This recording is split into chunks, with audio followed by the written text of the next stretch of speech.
Operation सिंदूर के दौरान भारतीय सेना की महिला पायलट्स ने अपनी बहादुरी और कमाल की सूझबूझ से इतिहास रच दिया। इस अभियान में महिला पायलट्स ने सिर्फ पीछे रहकर काम नहीं संभाला, बल्कि खुद फाइटर जेट उड़ाकर दुश्मन के ठिकानों पर सटीक हमले किए। अत्याधुनिक लड़ाकू विमानों के कॉकपिट से लेकर युद्ध के मैदान तक देश की इन बेटियों ने साबित कर दिया कि देश की रक्षा सुरक्षा के मामले में वो किसी से पीछे नहीं और हर चुनौती का सामना करने के लिए पूरी तरह से तैयार हैं।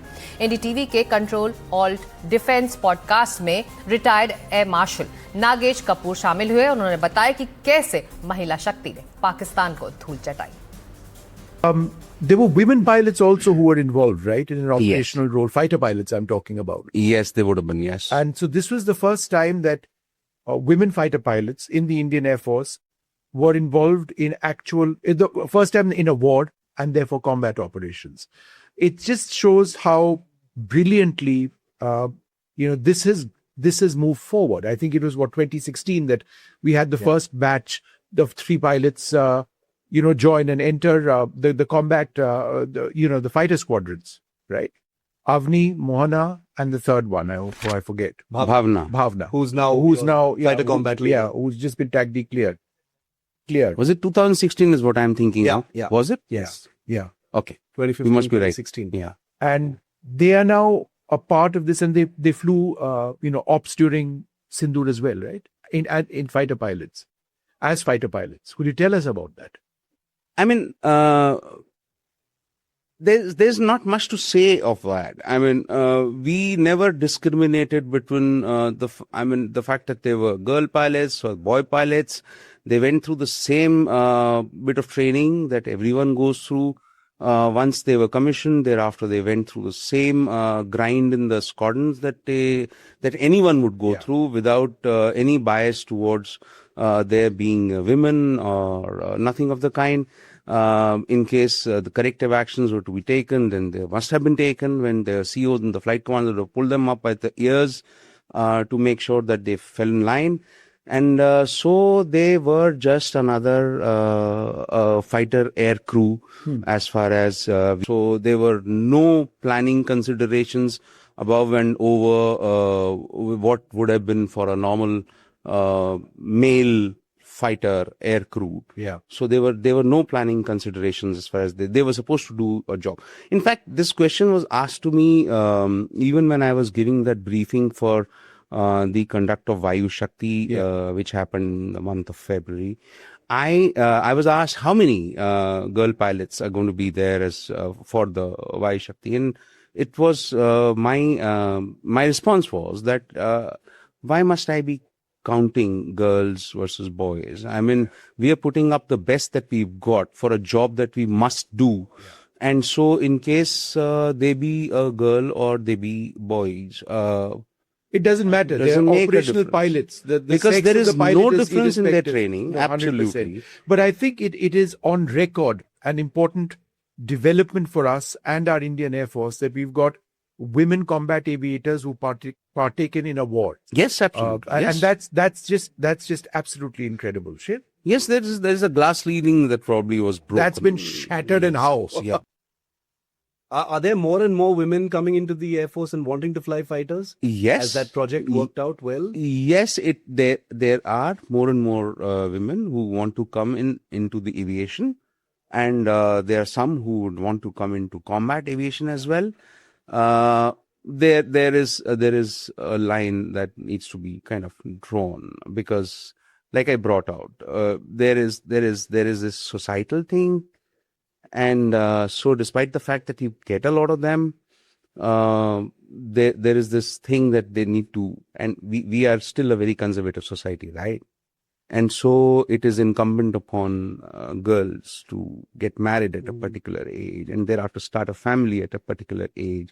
And once again, I mean, as much as professionals, combat professionals that we are, these are things that we consider very closely also, because it affects, it has an effect on the mental health, etc., etc. And so given all those considerations, while we are continuing to induct them in the fighter stream in the Indian Air Force, their numbers would probably something that we would probably keep working at very, very closely. Yeah.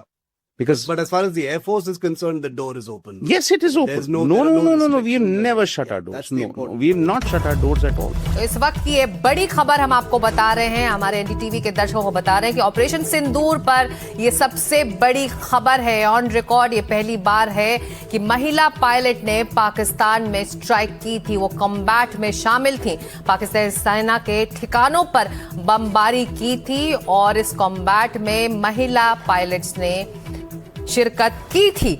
और on record अब ये जानकारी हम आपको दे रहे हैं। हमारे managing editor NDTV group के शिव अरूर जुड़ रहे हैं। शिव के पास चलते सीधे। शिव, ये बातचीत बहुत मोटिवेटिंग है, हार्टनिंग है देश की आधी आबादी के लिए, और हम ये कह सकते हैं ये पहला मौका है जब ऑन रिकॉर्ड सभी को और देश को ये जानकारी मिल रही है। क्लीशे है लेकिन कंधे से कंधा मिलाकर महिला पायलट्स ने ऑपरेशन सिंदूर में शिरकत की।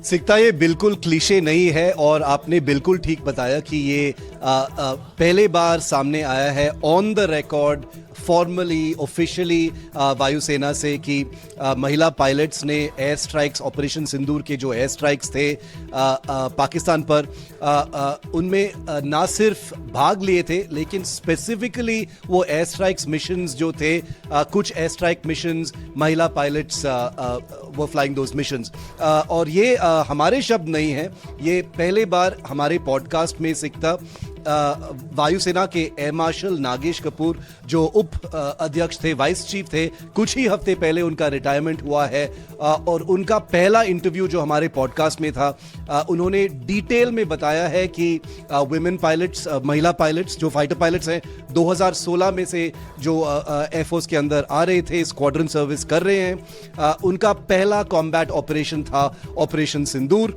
काफ़ी कुछ सामने आया है उस पॉडकास्ट में जो हम ऑन एयर नहीं कर सकते हैं सिकता, लेकिन ये हम बिल्कुल शेयर कर सकते हैं हमारे दर्शकों के साथ कि महिला पायलट्स अब कॉम्बैट ऑपरेशंस में भाग लिए हैं। ऑपरेशन सिंदूर में सुखोई सॉटीज उड़े हैं, BrahMos air strikes, Rafale air strikes जो बहावलपुर, मुरीद के और ऐसे टेरर टारगेट्स में हैं, उन पे they were part of the operations. और ये पहले बार सामने आया है।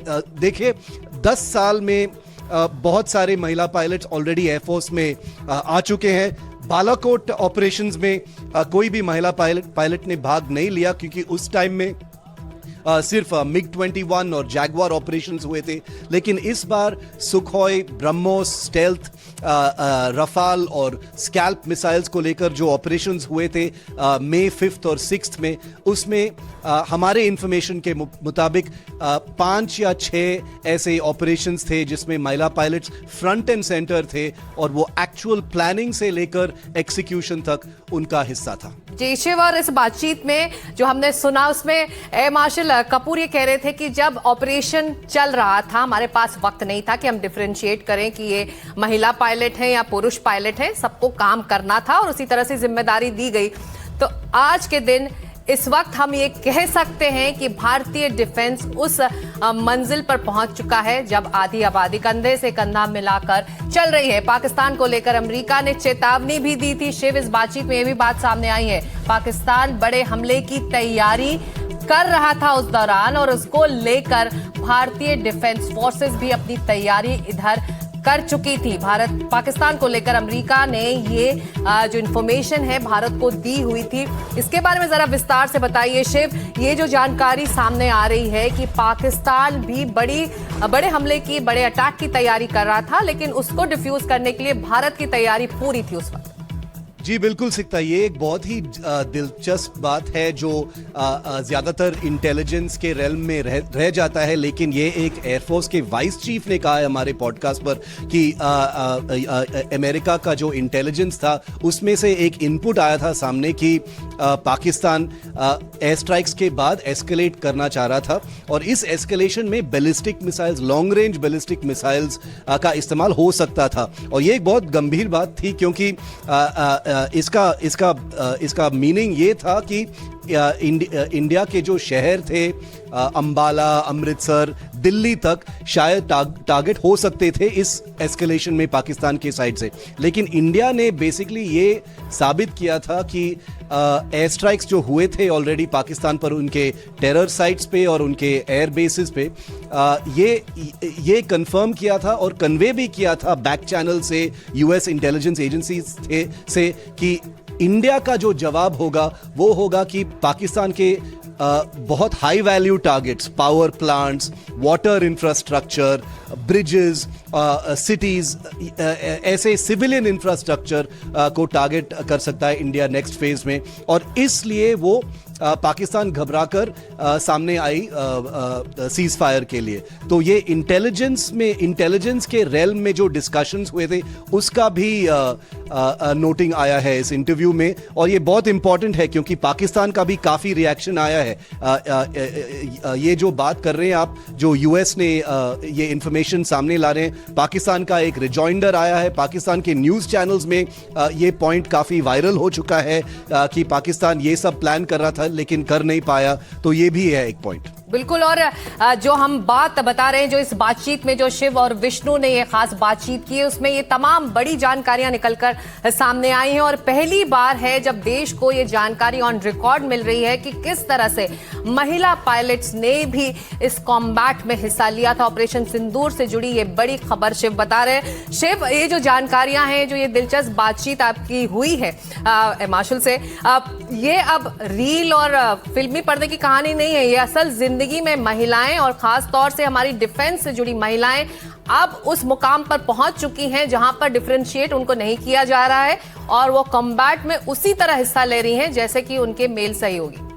सिकता, ये बिल्कुल सच है। लोग बोलते हैं truth is stranger then fiction, लेकिन ये कोई क्लीशे बिल्कुल नहीं है। मैं विष्णु और मैं ऐसे फॉरवर्ड बेसिस पर रह चुके हैं, इंटरव्यूज कर चुके हैं सिंदूर के दौरान, सिंदूर के बाद भी, और ये बिल्कुल सच है। ये एक रोमांटिसाइजेशन बिल्कुल नहीं है कि डिस्क्रिमिनेशन नहीं होता है, क्योंकि जैसे कुछ ही दिन पहले स्क्वाड्रन लीडर भावना कांत एक फाइटर कॉम्बैट लीडर का क्वालिफिकेशन लिया था, first woman to be a टैक्टी test pilot and fighter combat leader. ये कोई भी मामूली बात नहीं है सिकता।